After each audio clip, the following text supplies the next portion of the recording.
مسابقة يا الله، ويتوج بطل أبطال مسابقة المحارب لهذا العام. فيصل، فكرك مين راح يفوز إن شاء الله بالمركز الأول؟ With so many good competitors this year, it's hard to know. مع كثرة الفرق المتنافسة وشراسة المنافسة من الصعب معرفة ذلك.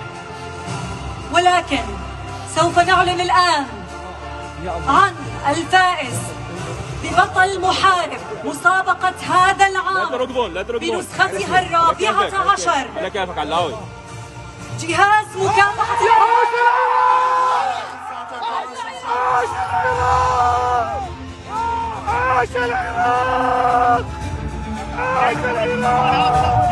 والنعم منكم. هذه ثقتي بكم وبجهاز مكافحة الإرهاب.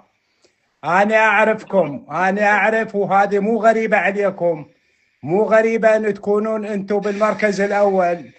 هذا إذا يدل شيء يدل على وطنيتكم وحبكم لبلدكم وجهازكم، فمبروك لكم مرة أخرى. ونهدي هذا فوزكم بهذه البطولة للسيد القائد العام للقوات المسلحة ولشعبنا العراقي ولكل الشهداء وجرح الجهاز. وإن شاء الله هذه فاتحة خير عليكم مستقبلا بالمسابقات الجاية.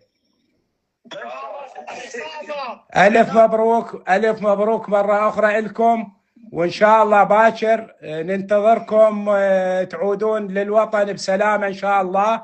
وإحنا ممنونين لكل ما قدمتوه بهذه المسابقة، وإن شاء الله نجري عملية تكريم واستقبال متميزة تليق بكم وبأبطال جهاز مكافحة الإرهاب. الله يحفظك. بارك الله بكم جميعا، بارك الله بكم، مع السلامة، ونلتقي إن شاء الله بكرة إن شاء الله.